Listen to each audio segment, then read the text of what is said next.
ለማትሪክ ተፈታኞች 20 የባዮሎጂ ጥያቄዎች ከነመልሶቻቸው ይዘን ነው በዚህ ቪዲዮ የተገኘ ነው። ክቡራን የቻናላችን ቤተሰቦች እዚህ ጋር ለኢንትራንስ የሚጠቅማችሁን ጥያቄዎችን ያው እናደርሳችኋለን በዚህ ቻናል። ለዚህ አዲስ የሆናችሁ ቤተሰብ እንድትሆኑ እናሳስባለን።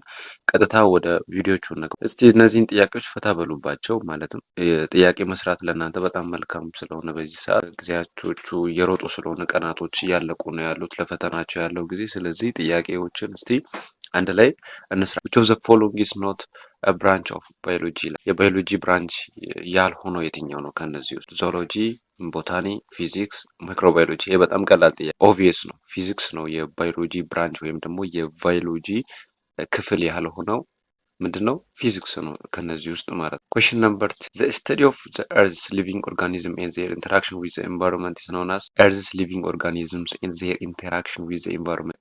ከአካባቢያቸው ጋር ላላቸው ኢንተራክሽን ቁርኝነት ወይም ግንኙነት የሚያጠና ኢኮሎጂ፣ ጄኔቲክስ፣ ኢሚዩኖሎጂ እንዲሁም ምንድነው ፊዚዮሎጂ ይላል። ስለዚህ የዚህኛው መልስ ምንድነው? ኢኮሎጂ ነው። ኢኮሎጂ ኤ ነው። ኩዌሽን ነምበር 3 which branch of biology focus on the study of cells?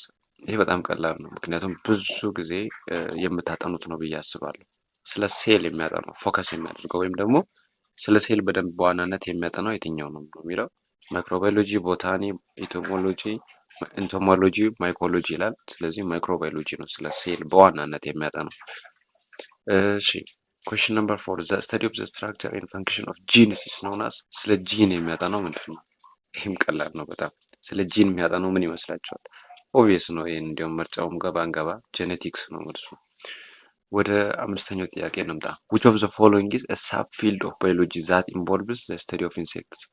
የኢንሴክቶችን ስተዲ ኢንቮልቭ የሚያደርግ የባዮሎጂ ሰብ ፊልድ ማለት ያው ብራንች ማለት እንደሆነ እና የትኛው ነው? ስለ ኢንሴክቶች በደንብ ኢንቮልቭ የሚያደርገው ስለ ኢንሴክት የሚያጠናው የትኛው ነው የሚለው አምስተኛው ኢንቶሞሎጂ፣ ኦርኒቶሎጂ፣ ሄርፔቶሎጂ፣ አይሶንቶሎጂ ይላል። ስለዚህ መልሱ ኢንቶሞሎጂ ነው። ስለ ኢንሴክት ከተባላችሁ ኢንቶሞሎጂ ነው። ኩዌሽን ነምበር 6 the branch of biology that deals with the study of plant life is called። ስለ ፕላንት ላይፍ የሚያጠናው ስለ እጽዋት ህይወት የሚያጠናው የባዮሎጂ ብራንች የትኛው? እስካሁን ድረስ ያየናቸው ጥያቄዎች በጣም ብራንች ላይ ፎከስ ያደረጉ ናቸው። ስለዚህ ከዛ አካባቢ በተለይ ስታጠኑ እነዚህን እያስተዋላችሁ አጥኑ ማለት ነው። ቦታኒ፣ ዞሎጂ፣ ማይኮሎጂ እና ፓሊዮንቶሎጂ።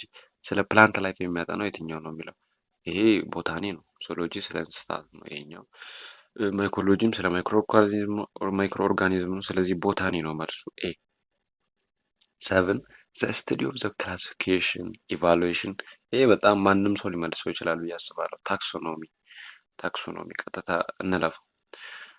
question number 8 which branch of biology focus on the study of immune system? ስለ ኢሚዩን ሲስተም ማለት ያው ሂውማን ቦዲ ላይ ስላለው ኢሚዩን ሲስተም ኢሚዩኒቲያችን ነው አይደል? ሂውማን መሆናችን የሚለካበት ነገር እና ስለዛ ትሩ የሆነ የትኛው ነው የሚለው ኢሚዩኖሎጂ፣ ባዮኬሚስትሪ። በጣም ከቃሉ በመነሳት መመለስ እንችላለን። ስለ ኢሚዩን ሲስተም ኢሚዩኖሎጂ ነው። ኦኬ the study of structure and function of nervous system is known as። ይህም በጣም ከነርቭ ሲስተም ጋር የሚገናኘው ምንድን ነው? ኒውሮሎጂ ነው። ኒውሮሎጂ። ኩዌሽን ነምበር 10 ሁሉም ጥያቄዎች እዚህ ጋር ያሉት በጣም አጭር ናቸው። እሺ which biology deals with the study of fish? ስለ አሳ የሚያጠናው የትኛው? ይሄን እንዳትረሱ ባይሆን ችኛዋ ናት አሲስቶሎጂ የሚባለው። እነዚህም ኤም አይደለም። እነዚህ ስለ አሳ አያጠኑም። ስለዚህ ስለ አሳ የሚያጠናውን ማየት እያንዳንዱ ስለ ብራንች ስታነቡ በቃ በደንብ ይህኛውን ፓርት ነክታችሁ ታነቡታላችሁ ብዬ አስባለሁ። the branch of biology that involves the study of the development of embryos። ስለ ኤምብሪዮ የሚያጠናው ምንድን ነው ነው የሚለው ግልጽ ነው። ከቃሉ በመነሳት ኤምብሪዮሎጂ ኤ ላይ ያለው ነው። ይህንንም ልለፍ። the study of interaction between genes and environment is called። ስለ ያውላችሁ ይሄ ደግሞ ለየት ይላል። ስለ ጂን እና ስለ ኢንቫይሮንመንቱ ኢንቫይሮንመንት ኢዝ ኖን አስ ምን ይባላል? ይሄኛው ነው የሚለው 12ኛ ጥያቄ። ይሄኛው ኢፒጄኔቲክስ ነው። ኤ ላይ ያለው ነው መልሱ። ኩዌሽን ነምበር 13 which branch of biology focus on the study of the human body and its function? ስለ ሰው ቦዲ እና ስለ ፈንክሽኑ የሚያጠናው የትኛው ነው የሚለው 13ኛ ጥያቄ ግልጽ ነው። አናቶሚ ስለ ሰው ነው፣ ቅድም ነግሬያቸዋለሁ። ቦታኒ ፕላንት ነው። ጄኔቲክስ ያው ስለ ጂን ነው የሚያጠናው። ቫይሮሎጂ ስለ ቫይረስ ነው የሚያጠናው። ስለዚህ አናቶሚ ነው። ስለዚህ መልሳችን ኤ ናት ማለት ነው። ኦኬ ኩዌሽን ነምበር 14 ዘ ስተዲ ኦፍ ስትራክቸር ፈንክሽን ኢን ኢቫሉዌሽን ኦፍ ፕሮቲን ኢዝ ኖውን አስ። ስለ ፕሮቲን የሚያጠናው ምንድን ነው የሚለው ይህንንም ከቃል በመነሳት መመለስ እንችላለን። የ14ኛው ጥያቄ ማለት ነው።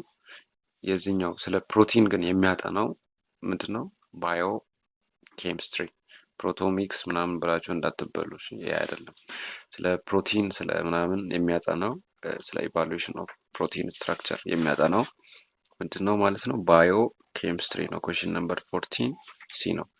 ኦኬ ኩዌሽን ነምበር 15 which branch of biology deals with the study of birds ስለ አእዋፋት የሚያጠናው የባዮሎጂ ክፍል የትኛው ነው?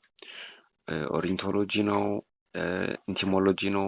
ሄርፒቶሎጂ ነው? ማይኮሎጂ ነው? ስለ በርድ የሚያጠናው የትኛው ነው? ስለ ወፎች የሚያጠናው ከዚህ ውስጥ ምን ይመስላችኋል? ይኸው መልሱ ይሄ ነው፣ ኦሪንቶሎጂ። ይሄ ስለ ወፍ ነው የሚያጠናው። the study of the interaction between organism and the environment is known as። ይሄ ደግሞ ምን ይባላል? በጣም ቀላል ነው። የጥያቄ 16ኛው ኢኮሎጂ ነው። ስለ ኦርጋኒዝሞች እና ስለ አካባቢያቸው የሚያጠናው ነገር ኢኮሎጂ ነው የሚባለው። 17 ስለ ቫይረስ የሚያጠናው ቫይሮሎጂ ቅድም ብያቸዋለሁ፣ ኤ ነው መልሱ። 18 the study of the interaction and function of tissue ስለ ቲሹ የሚያጠናው የትኛው ነው ይላል። ስለ ቲሹ የሚያጠናው ሂስቶሎጂ ነው? ፊዚዮሎጂ ነው? ኢንቶሞሎጂ ነው? ፓቶሎጂ ነው? የትኛው ነው ስለ ቲሹ የሚያጠናው? 18ኛ ማለት ነው። ሂስቶሎጂ ነው መልሱ፣ ኤ ሂስቶሎጂ። which branch of biology deals with the study of reptiles and amphibians ስለ reptiles እና ስለ amphibians የሚያጠናው የትኛው ነው የሚለው እዚህ ጋር ይሄኛው ከምርጫ አውጡት። ምክንያቱም ሂስቶሎጂ ስለምን ያጠናል ብለናል? ስለ birds ነው የሚያጠናው ብለናል። ኦሪንቶሎጂም አይደለም። ማማሎጂም ስለ ማማልስ እንደሆነ ግልጽ ነው። ስለ amphibians የሚያጠናው ምንድን ነው ማለት ነው? question number 19 ሄርፒቶሎጂ ነው ማለት ነው። question number 20 the branch of biology that involves the study of the origin and history of life on earth is called ፓሊዮንቶሎጂ፣ ባዮቴክኖሎጂ፣ ማይክሮባዮሎጂ፣ ኢፒዶሞሎጂ የትኛው ነው የሚለው ፓሊዮንቶሎጂ ነው ይሄኛው ከኩዌሽን ነምበር 90 ማለት። እዚህ ጋር መልሶቹ አሉ፣ እዚህ ጋር አስቀምጠንላችኋል። እነዚህም መልሶች ማየት ትችላላችሁ። ፓውዝ እያደረጋችሁ ጥያቄውን ቪዲዮ መለስ ብላችሁ ማየት ትችላላችሁ። ያው የተሰራ ጥያቄ ስለሆነ ብዙ ዲቴል አልሰጠንም። ዲቴል ነገሮችን እንድንሰራላችሁ ከፈለጋችሁ ኮሜንት ላይ ያሳውቁን። በጣም በርካታ ጠቃሚ ነገሮችን የምታገኙበት ቻናል ስለሆነ ሰብስክራይብ በማድረግ ቤተሰብ እንድትሆኑ፣ ይህን ቪዲዮ ደግሞ ላይክ በማድረግ እንድታበረታቱን እናሳስባለን። ሀቭ ናይስ ታይም። መልካም ፈተና ከኛ ጋር ትሰራላችሁ፣ ጥሩ ውጤት ትሰራላችሁ።